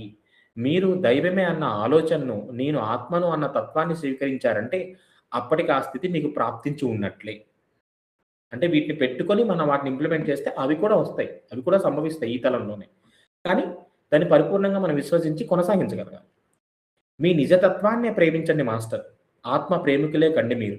మీరు శాశ్వతులు లేని దైవాలు మీరే అని తెలుసుకోండి. మీ దివ్యత్వాన్ని గ్రహించండి. ఆ స్థితిని అనుభవించండి. ఆ ప్రజ్ఞ పారిశ్యంగాన్ని పొందండి. పరిశ్వంగాన్ని పొందండి. మిమ్మల్ని యుగాల పర్యంతం పరిరక్షించిన మీ వారసత్వ జీవ ప్రజ్ఞ మార్యులు కారు, అమరులే మీరు. పరిమిత మానవులు కారు, అపరిమితమైన దైవమే మీరు. అన్న ప్రజ్ఞను ఎదురు నిలిచినప్పుడు మీ ఆత్మ ఈ పరిమిత ఆలోచన మీ సాంద్ర పదార్థ శరీరంలోకి, స్వర్ణ కణాల్లోకి ప్రసరింపచేసి, ఆ జీవ పదార్థాన్ని సౌఖ్యాల్లాస పారవశ్యంతో ఉప్పొంగేలా చేస్తుంది. అప్పుడు మీ శరీరం తనలో నివసించే మహాదైవపు అనంత ఆలోచనలకు అనుగుణ్యంగా ఆనందంతో అమరుతుంది. అప్పటి వరకు సందిగ్ధతను, అతి జాగ్రత్తను తన జీవిత ప్రేరణ తత్వంగా పొంది సృష్టిలో ఉంటున్న మీ శరీరం ప్రస్తుతం నుంచి నేనే ఆత్మ అన్న దివ్యత సర్వస్థితితో ఏకత్వాన్ని పొందగలిగే యోగ్యతను అణువణువున సంతరించుకుంటుంది. అంటే చూడండి ఫిజికల్ ఇమ్మోర్టాలిటీ ఎలా సంభవిస్తుంది అనేది దీంట్లో ఇక్కడ క్లియర్‌గా మెన్షన్ చేశారు. మనం ఒకసారి మళ్ళీ దీన్ని స్టడీ చేద్దాం. మిమ్మల్ని యుగాల పర్యంతం పరిరక్షించిన మీ వారసత్వ జీవ ప్రజ్ఞ మనల్ని అయితే ఈ యుగాల పర్యంతము, ఎన్నో జన్మల పర్యంతం మనల్ని నడిపిస్తూ వస్తుందో, అదేంటి? వారసత్వ జీవ ప్రజ్ఞ. మార్యులు కారు అమరులే మీరు. అంటే మృత్యువు కాదు, మనం అమరత్వాన్ని కలిగి ఉన్న వాళ్ళము. పరిమిత మానవులు కారు, అపరిమితమ దైవమే. నేను అపరిమిత దైవాన్ని నేను అన్న ప్రజ్ఞను ఎదురు నిలిచినప్పుడు, మీ ఆత్మ ఈ అపరిమిత ఆలోచనను మీ సాంద్ర పదార్థ శరీరంలోకి, అంటే ఫస్ట్ నేను ఆత్మస్థితిలో నమ్మగలగాలి. నా ఆలోచన స్థితిలో దాన్ని రిసీవ్ చేసుకుంటూ ఉంటూ, ఎప్పుడైతే దానికి సంబంధించిన కొన్ని అనుభవాలు మనలో కలుగుతాయి. ఆ యొక్క నింపబడి అంటే మనం ఒక బాటిల్ అనుకుంటే దాంట్లో ఒక్క చుక్క ఎప్పుడైతే ఆ అనుభూతిని మనం స్వీకరిస్తూ ఉంటామో, ఆ బాటిల్ ఫుల్‌ఫిల్ అయినప్పుడు అది సంపూర్ణమవుతుంది. ఆ సంపూర్ణమైనప్పుడు ఏదో ఒక పరిస్థితి మనకి ఏర్పడి, అవును నేను దైవాన్ని అనే భావన పూర్తిగా వ్యక్తపరచబడుతుందనమాట. అంటే బాటిల్ నిండిన తర్వాత బయటికి రావాల్సిందే గదా! సో, అంతవరకు మనం నింపడానికి ప్రయత్నం చేయాలి. నింపి అది ఎప్పుడైతే బయటకొచ్చినప్పుడు, అది అంతరంలోంచి ఒక భావన కలిగినప్పుడు ఏమవుతుంది? మీ ఆత్మ ఈ అపరిమిత ఆలోచనను మీ సాంద్ర పదార్థ శరీరంలో, అంటే ఈ యొక్క భౌతిక శరీరంలో సర్వ కణాల్లోకి ప్రసరింపజేసి, ప్రతి కణంలోకి ప్రసరింపజేసి, ఆ జీవ పదార్థాన్ని సౌఖ్యోల్లాస పారవశ్యంలో, అంటే చాలా బ్లిస్‌ఫుల్ స్టేట్‌లో, ఎంతో హ్యాపీ స్టేట్‌లో ఉప్పొంగేలా చేస్తుంది. మనల్ని మనం తన్మయత్వంలోకి తీసుకెళ్ళ చేస్తుంది. అప్పుడు మీ శరీరం తనలో నివసించే మహాదైవపు అనంత అనంత ఆలోచనలకు అనుగుణ్యంగా ఆనందంతో అమరుతుంది. అప్పుడు మీ శరీరం ఎలా అయిపోతుంది? తనలో నివసించే మహాదైవపు అనంత ఆలోచనలకు అనుగుణ్యంగా, అంటే ఆలోచన అప్పుడు ఏ విధంగా అనంతంగా ఉంటే, ఎంత అపరిమితంగా ఉంటే, ఎంత దివ్యత్వంతో ఉంటే, శరీరం కూడా ఆనందంతో అమరుతుంది. అప్పటి వరకు సందిగ్ధతను, అంటే ఈ మధ్యలో ఏం జరుగుతుంది? సందిగ్ధతను, అతి జాగ్రత్తను తన జీవిత ప్రేరణ తత్వంగా పొంది సృష్టిలో ఉంటున్న మీ శరీరం ప్రస్తుతం నుంచి నేనే ఆత్మన దివ్యత దివ్యత సర్వస్వ స్థితిలో ఏకత్వాన్ని పొందగలిగే యోగ్యత్వాన్ని అనువున సంతరించుకుంటుంది. సో, ఈ లిమిటేషన్స్ నుంచి లిమిట్‌లెస్ స్టేట్స్‌కి, ఇన్ఫినైట్ స్టేట్‌కి, ఎంతైనా ఏమన్నా మార్పు చేసుకునే స్టేట్‌కి బాడీ కూడా ఎలైన్ అయిపోతుందనమాట. సో, అక్కడి నుంచి మనం అమరత్వాన్ని సిద్ధించుకోవచ్చు అనేది చెప్తున్నాను. ఫస్ట్ ఆలోచన స్థాయిలో దాన్ని విశ్వసించి ముందుకు వెళ్ళగలగాలి. మరింత దివ్యులుగా మీరు తయారవ్వాలంటే, అది మీ సందిగ్ధపు ఎల్లలు అతీతంగా ఉన్నదాన్ని కేవలం అందుకోవడం మాత్రమే సంభవమవుతుంది మాస్టర్.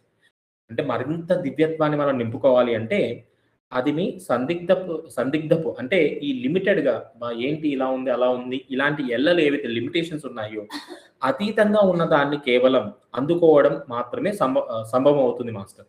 వీటన్నిటికంటే ది బెస్ట్, అందరికంటే కూడా నేను ఒక బెస్ట్, అందరికంటే కూడా నేను అద్భుతంగా ముందుకు వెళ్ళగలను, అందరికంటే నేను స్ట్రాంగ్‌గా ఉండగలను, అందరికంటే ఇలాగా ఎన్నో అంశాలను మెల్లమెల్లగా మనం ప్రేరేపించుకుంటూ దాని వైపు వెళ్ళినప్పుడు, ఈ యొక్క కన్‌ఫ్యూజన్ స్టేజ్ నుంచి ఒక బెస్ట్ క్లారిటీని మీకంటూ ఒక సత్యాన్ని పెట్టుకొని దాన్ని బిలీవ్ చేయాలి. అప్పుడు మాత్రమే సంభవం అవుతుంది మాస్టర్. శరీరపు పరిరక్షణలో ఉంటున్న మీరు, మీ అంతరంలో ఉన్న ప్రజ్ఞ సర్వస్వం మీద స్వాధిపత్యాన్ని సంపూర్ణంగా వాంఛిస్తే, మీ శరీరం కూడా మీతో సంతోషంగా సహకరిస్తుంది. చూడండి. ఇంకా ఈ శరీరం ఏమైపోద్దో, ఇన్ని రోజులు కష్టపట్టాము, అది చేసాము, ఇది చేసాము, సరిగ్గా తినట్లేదు, ఫుడ్ సరిపోవట్లేదు, ఆకలేస్తుంది, లేకపోతే మంచి డైట్ తీసుకోవట్లేదు. ఇలాగా లేదు అని లేమితత్వాంశాలు శరీరానికి అందిస్తే ఏమైపోతుంది? శరీరం కూడా కృషించుకుపోతుంది. అదే చెప్తున్నాను. శరీరపు పరిరక్షణలో ఉంటున్న మీరు, అంటే శరీరాన్ని రక్షించుకునే క్రమంలో ఉంటున్న మీరు, మీ అంతరంలో ఉన్న ప్రజ్ఞా సర్వస్వం మీద స్వాధిపత్యాన్ని సంపూర్ణంగా వాంఛిస్తే, మీ అంతరంలో ఉన్న ప్రజ్ఞా సర్వస్వం మీద స్వాధిపత్యాన్ని సంపూర్ణంగా వాంఛిస్తే, మీ శరీరం కూడా మీతో సంతోషంగా సహకరిస్తుంది. ప్రతి అంశము అంతరంలో ఏదైతే నేను ఆనందంగా స్వీకరిస్తానో, శరీరం కూడా అదే జరుగుతుందని చెప్తున్నారు. సంపూర్ణ ఆత్మ ప్రేమికులు కండి మాస్టర్ మీరు. జీవిత సర్వస్వాన్ని మీరు ప్రేమించండి. ఆత్మ ప్రేమికులు మీరైనప్పుడు ఆ యోగత్వం తప్పకుండా మీకు మీ దివ్యత్వంతోనే ప్రాప్తిస్తుంది. ఒక్క క్షణంలో ఆ దివ్యత్వం మీకు సిద్ధించడానికి అంతకన్నా ఎక్కువ సమయం పట్టదు. ఈ సత్యాన్ని మీరు గ్రహిస్తే అంతే చాలు. ఇదే మన యొక్క మరచిన దివ్యత్వం. మరణం గురించి గానీ, ఒక సృష్టి క్రమంలో ఏం జరిగాయి, ఎలా మర్చిపోయాము, దాన్ని ఎలా మళ్ళీ మనం పట్టుకోవాలి అనేది కూడా క్లియర్‌గా దీంట్లో ఇచ్చారు. ఒకసారి మళ్ళీ స్టడీ చేయండి ఎవరికి వారుగా. సో, స్టడీ చేసినప్పుడు ఎన్నో పాయింట్స్ మళ్ళీ డీకోడ్ అవుతాయి. డీకోడ్ అయ్యి మీకు లోపల ఒక స్పృహ కలుగుతుంది. ఆ స్పృహని ఆచరణలో పెట్టండి. ఆటోమేటిక్‌గా ఏం జరుగుతుంది మీకు? ఆ స్పృహ ఆచరణలో పెట్టేసరికి మనకి రియాలిటీలో ఆ యొక్క ఇంప్లిమెంటేషన్ అనేది జరగడం ద్వారా మన బాడీ కూడా అలైన్ అవుతుంది.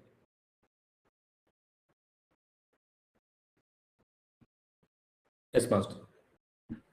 మరచిన దివ్యత్వం. దీని గురించి ఎవరైనా ఏదైనా మాట్లాడాలనుకుంటున్నారా? ఏమనిపించింది ఈ చాప్టర్ ద్వారా? మీ ఫీడ్‌బ్యాక్?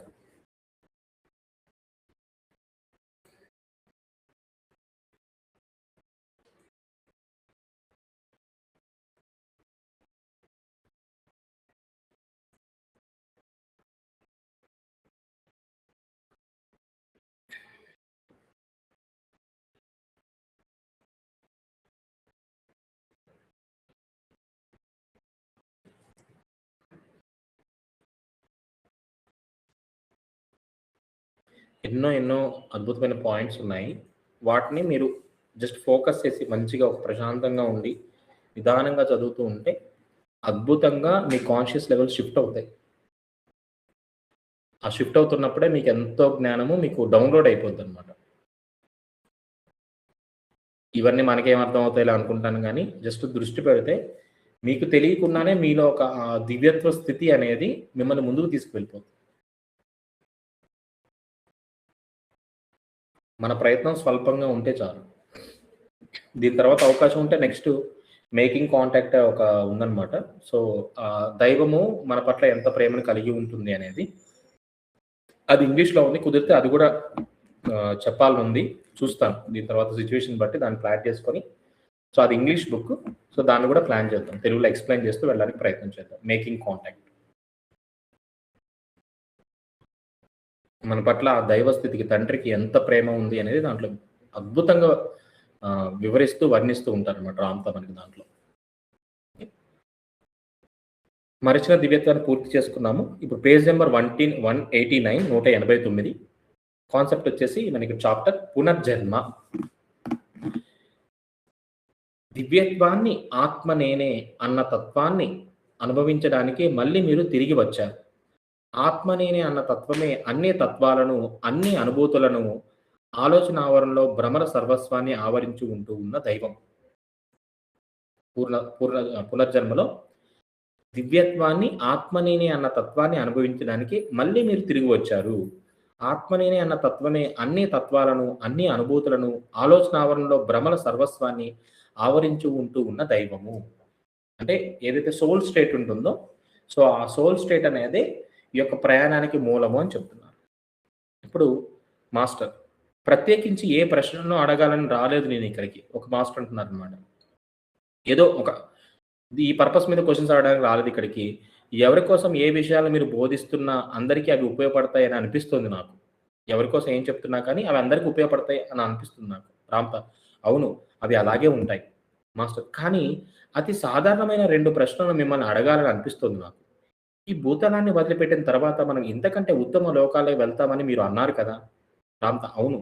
ఈ చర్చ కార్యక్రమం తర్వాత కూడా మరింత ఉన్నత వ్యక్తిత్వ స్థితిలోకే మీరు చేరుకుంటారు. అంటే పుస్తకం చదివిన తర్వాత, వింటున్న తర్వాత కూడా మన యొక్క స్థితిగతులు ఎలా ఉంటాయంటే మరింత ఉన్నతంగానే మార్పు చెందుతూ ఉంటాయి. ప్రతి క్షణంలోనూ మీ జీవితం పురోగమిస్తూనే ఉంటుంది కాబట్టి, ఈ క్షణం ఇంతకుముందు క్షణం కన్నా మరింత ఉన్నతంగానే తయారవుతూ ఉంటుంది కాబట్టి, మాస్టర్ సరే రామ్‌తాజీ పునర్జన్మలు ఎలా ఏర్పడతాయో కాస్త చెబుతారా ఇప్పుడు? మరింత ఉన్నత లోకాలకు వెళ్ళాలనుకుంటున్న మనం మళ్ళీ ఇక్కడికి ఎందుకు తిరిగొస్తున్నాం అన్నదే నా సందేహం. మరి దేన్నో నేర్చుకోవడానికి మళ్ళీ ఇక్కడికి పంపబడుతున్నామా మనం? రామ్‌తా ముందు ఇది చెప్పండి. భవిష్యత్తులో మీరు నేర్చుకోవాల్సింది ఏది ఈ భూతలం మీద మీకోసం ఉండదు అని అంటున్నారా మీరు? అంటే భవిష్యత్తులో ఈ భూ భూ మీరు నేర్చుకోవాల్సింది ఏది ఈ భూతలం మీద ఉండదనుకుంటున్నారా మీరు? అని అడిగారనమాట. అప్పుడు మాస్టర్ అంటున్నారు. మరి ఇక్కడ అన్నీ సంక్షోభాలే, కష్టాలే కదా రామ్‌తాజీ!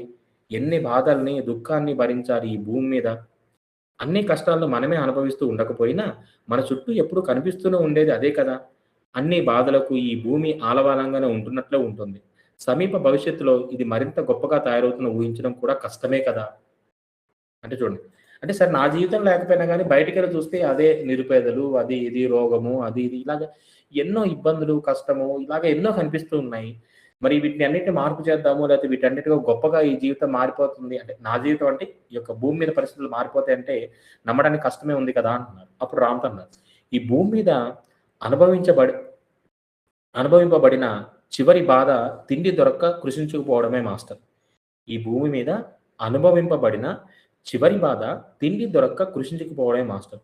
అందరూ ఆకలి మంటలతోనే అలమటిస్తూ ఉండేవాళ్ళు. అప్పుడు అందరి ధ్యేయము ఓ రూపాయి కోసమే, ఓ పెన్నీ కోసమే, ఓ షెకెల్ కోసమే ఎంతో శ్రమించి అలా సంపాదించిన డబ్బుతో ఓ రొట్టెను, కాస్త జున్ను ముక్కను, మగ్గిపోయిన మద్యాన్ని కొనుక్కొని ఖాళీ పొట్టను నింపుకోవడం మాత్రమే అయ్యుండేది.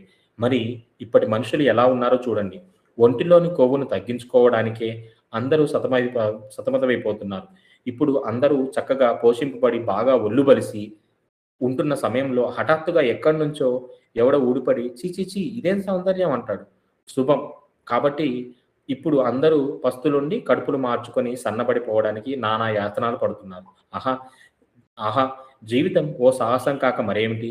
ఇక్కడ ఉంటున్న బాధ మీరు ఉంటున్న అహమే మాస్టర్.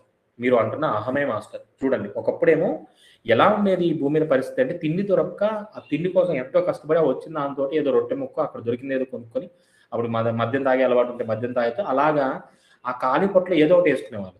చివరికి అది ఎలా మారిపోయింది వాస్తవంలో ఇంత లావైపోయి, ఇదైపోయి ఆ ఉన్నయి కరిగించుకోవడానికి, స్లిమ్‌గా అవ్వడానికి ఎక్సర్‌సైజులని, యోగాలని, జిమ్ములని అయ్యని, ఇయన్నీ చేసుకుంటూ ఉన్న డబ్బులను దేనికి తగలేస్తున్నారు అని అందుకని చూడండి ఇక్కడ ఈ పదాన్ని కూడా ఎలా వాడారు. ఇప్పుడు అందరూ చక్కగా పోషింపబడి బాగా ఒళ్ళు బలిసి ఉంటున్న సమయంలో హఠాత్తుగా ఎక్కడినుంచో ఎవడో ఊడిపడి "ఛీ! ఛీ! ఛీ! ఏంటి ఇలా ఉన్నావు? పొట్టొచ్చేసిందేంటి? ఏంటి ఇలా అయిపోయావు? అలా అయిపోయావు" అని చెప్పేసి అలా అనేంత పరిస్థితి తెచ్చుకున్నావు అని చెప్తున్నారు. అంటాడు శుభం. కాబట్టి ఇప్పుడు అందరూ పస్తులుండి కడుపులు మార్చుకొని సన్నబడిపోవడానికి నానా యాతనలు పడుతున్నారు. అంటే డైట్ అనే పేరుతో ఇలా ఉన్నారు. ఆహా! ఆహా! జీవితం ఓ సాహసం కాక మరేమిటి? ఇక్కడ ఉంటున్న బాధ మీరు అంటున్న అహమే మాస్టర్. ఆ బాధ ఏంటంటే అహము. వాళ్ళలా ఉన్నారు, ఇలా ఉన్నప్పుడు మనం హర్ట్ అయిపోతాం. సో, హర్ట్ అయిపోయిన అదేంటి అహం కింద వస్తుందన్నమాట. అదే చెప్తున్నారు మాస్టర్. సరే రామ్‌తాజీ జీవితం మీరు అంటున్నది అవుతుందని నాకు అంతగా అనిపించడం లేదు. మీరు అంటున్నది అవుతుందని నాకు అంతగా అనిపించడం లేదు. అర్థమవుతున్నట్లు పునరావృతం కనిపించడం లేదు అనిపిస్తోంది నాకు. ఆ పరిభ్రమణానికి ఓ అంతమే ఉండదా? అంటే ఇలాగ జరుగుతున్న అంశాలు ఏవైతే ఉంటాయో రావడం, వెళ్ళడం, రావడం, వెళ్ళడం, పుట్టడం, చావడం, ఒకటి ఒకదాని తర్వాత ఒకటి వీటికి ఈ యొక్క సైకిల్‌కి అంతమే ఉండదా? రాంత జీవితం ఓ చక్రవరం కాదు స్వామి. పునరావృతం అయ్యేది కూడా కాదది. నిరంతరం పరివర్తమానమే జీవితపు తీరు. అంటే ఇది సైకిల్ కాదు. మీరనుకుంటున్నట్టు ఒక సర్కిల్ కాదు. ఇది పరివర్తనమే అంట. అంటే లైక్ మార్పు చెందేదే జీవితము అని చెప్తున్నారు. మనం ఏమనుకుంటాం దీని తర్వాత ఇది జరగదు కాదు. ఇది సహజంగా జరిగే ప్రక్రియ. దాన్ని మనం ఒక సైకిల్ కిందనో, ఒక దాని కింద పెట్టుకుంటున్నాం గానీ, అదేంటి పరివర్తితము. ఒక రూపం నుంచి ఒక రూపంకి, ఒక రూపం నుంచి ఒక రూపంకి పరివర్తితమయ్యేదే జీవితము అని చెప్తున్నారు. జీవితపు తీరు. అయినా పరిణామ క్రమంలో ఎదిగి కొనసాగుతూ ఉన్న జీవితం అనుక్షణము సుస్థిరతనే సంతరించుకుంటూ ఉంటుంది. సర్వస్వాన్ని స్వీకరించి ఉంటున్న ఆ జీవితం తన సహజ ధర్మంతో, తన ఉనికిలో నుంచే, స్వీయ వర్తమానంలోంచే మరుసటి భవిష్య క్షణాన్ని సృష్టిస్తోంది. ఆ క్షణంలో ప్రతి వ్యక్తి చేత వారి స్వీయ వ్యక్తిత్వపు తీరులో ఆ జీవితం సృష్టింపబడుతుంది. జీవితం పట్ల ఉన్న దృక్పథం వల్లే ఆ జీవిత పరివర్తన తెన్నుల క్రమం ఓ అనంత పరిభ్రమణంగా కొనసాగుతున్నట్లు అనిపిస్తుంది. ఇవన్నీ ఏంటంటే అంటే ఫర్ ఎగ్జాంపుల్ తీసుకుంటే, ఒకప్పుడు అందరూ గూడా నార్మల్‌గా ఈ కాటన్ నూనెనో, ఆ నూనెనో, ఈ నూనెనో, పల్లి నూనెనో లేపోతే ఇవి రాగులు, సజ్జలు, జొన్నలు ఇవి ఎక్కువగా ఉండేటియి. కొంచెం బ్యాక్ వెళ్తే దంపుడు బియ్యము ఇవే ఉండేటివి. ఓకే. తర్వాత తర్వాత ఏమైపోయింది? సన్‌ఫ్లవర్ ఆయిల్ అని, ఇంకొక ఆయిల్ అని, రైస్ బ్రేన్ ఆయిల్ అని, ఆ ఆయిల్, ఈ ఆయిల్, ఆలివ్ ఆయిల్ ఎక్కడెక్కడ అన్నీ మార్కెట్‌లోకొచ్చేసాయి. దాంతో పాటు white rice, polish, తెల్లగుండాలి, సన్నగుండాలి, Sona Masuri, ఆ మసూరి, బాస్మతి అని చెప్పి ఇలా అన్నీ వచ్చాయి. మళ్ళీ ఏం జరుగుతుంది? ఇలాగ ఒక టైమ్ పీరియడ్ జరిగింది. ఒక 10 ఇయర్సో, 20 ఇయర్సో, 30 ఇయర్సో, 40 ఇయర్సో ఒక టైమ్ పీరియడ్ జరిగింది. మళ్ళీ ఏం చేశారు? మళ్ళీ దంపుడు బియ్యం తినాలి, అది తినాలి, షుగర్ పెరిగిపోతుంది, మిల్లెట్స్ తినాలి, గానుగ నూనె పట్టించుకోవాలి, దాంట్లో మళ్ళీ చెక్క గానుగ మంచిది. ఇట్లాగా మళ్ళీ ఏమవుతుంది? ఇది పునరావృతమయ్యే ఒక అంశం. దాన్నే ఇక్కడ రామ్‌తా చెప్తున్నాడు. ఓ అనంత పరిభ్రమణంగా కొనసాగుతున్నట్లు అనిపిస్తుంది. ఇదన్నీ ఏంటి మళ్ళీ కొత్త పాత, పాత కొత్త కిందగా మార్పు అవుతున్నట్టుగా అనిపిస్తుంది. పునర్జన్మ ఓ వాస్తవ సత్యమే. అంటే ఇవన్నీ అంటే పరిస్థితులనేవి ఇలాగే పరిణామ క్రమం కింద జరుగుతూనే ఉంటాయి. పునర్జన్మ ఓ వాస్తవ సత్యమే. ఓ శరీరాన్ని వదిలిపెట్టి మీ వ్యక్తిత్వపు తీరు ఆ మరణాన్ని కోరుకుంది కాబట్టి మరో కొత్త శరీరాన్ని ఇక్కడే ఈ భూతలం మీద మరో ప్రదేశంలో ధరించడమే అది. అంటే ఎలాగ సింపుల్‌గా చెప్తున్నారు అంటే, ఇప్పుడు ఈ జన్మలో సందిగ్ధంగా కొనసాగాను. నాకు కొన్ని అంశాల పట్ల ఇంకా కోరికలున్నాయి. ఆ కోరికలున్నప్పుడు నెక్స్ట్ ఏం చేస్తాను? ఆ కోరికలు నెరవేర్చుకోవడానికి లేదా ఆ అనుభవాలను నింపుకోవడానికి అటువంటి అంశాలకు సంబంధించిన ఒక శరీరాన్ని లేదా అటువంటి పరిస్థితుల్ని మళ్ళీ ఏర్పరచుకొని మళ్ళీ జన్మ తీసుకుంటాను. ఎందుకంటే నాకు వాటి మీద ఇంకా అనుభవాన్ని పొందాలి ఉంది కాబట్టి. వాటిని ఇంకా మరింతగా అర్థం చేసుకోవాలి. దాని నుంచి మరింత జ్ఞానాన్ని పొందాలుంది కాబట్టి మళ్ళీ దాన్ని ఎక్స్‌టెండ్ చేసుకోవచ్చనమాట. అదే ఈ భూతలం మీద మరో ప్రదేశంలోనే ధరించడమే అది. పునర్జన్మ అంటే just extension of new life అనమాట అంతే. అదేమీ ఆగిపోయేది కాదు. కొనసాగించబడేది. ఎవరైనా ఎందుకు తిరిగొస్తారు ఇక్కడికి? వాళ్ళు ఇక్కడికి మళ్ళీ తిరిగి రావాలనుకుంటున్నారు కాబట్టి. ఎందుకొస్తాం మనం అంటే మళ్ళీ అనుకున్నాం కాబట్టే జరుగుతుంది. ఇప్పుడు సపోజ్ ఒక సినిమాకెళ్ళాం. మనకు బాగా నచ్చింది. మళ్ళీ వెళ్ళాలనిపిస్తది. ఇలా ఎందుకెళ్తున్నాం? మనకు అనిపించింది కాబట్టే వెళ్తున్నాం. అలాగే ఈ భూమి మీద కూడా మన ప్రయాణం అనేది మనం కోరుకున్నాం కాబట్టే సాగుతుందని చెప్తున్నారు. బలవంతంగా ఎవరో తరిమేస్తే మీరు ఉన్న తలంలోంచి మళ్ళీ ఓ జన్మోత్పత్తి మార్గంలో అతి ప్రయాసతో, యాతనతో జన్మించి మీ చుట్టూ ఉన్న మనుషులందరి అహాలకు లొంగి జీవించడం కోసమే ఈ భూతల మీద తిరిగి వచ్చారనుకుంటున్నారా మీరు?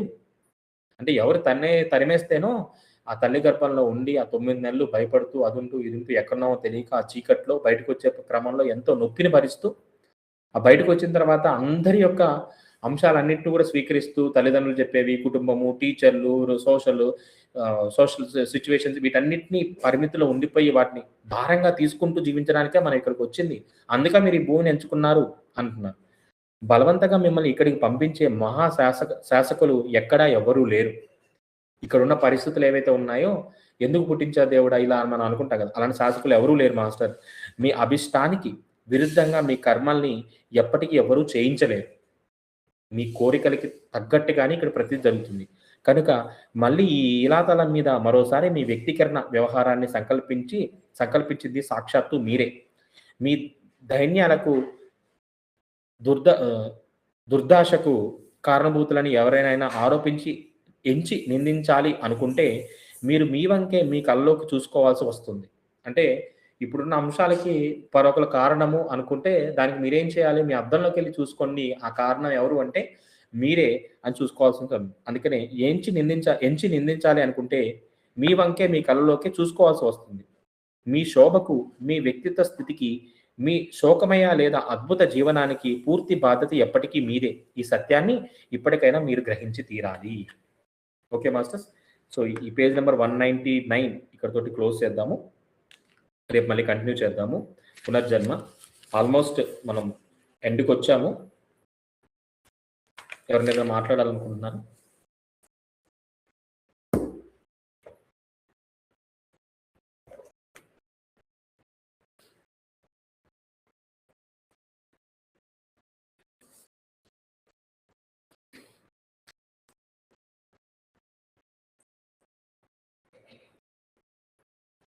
ఓకే.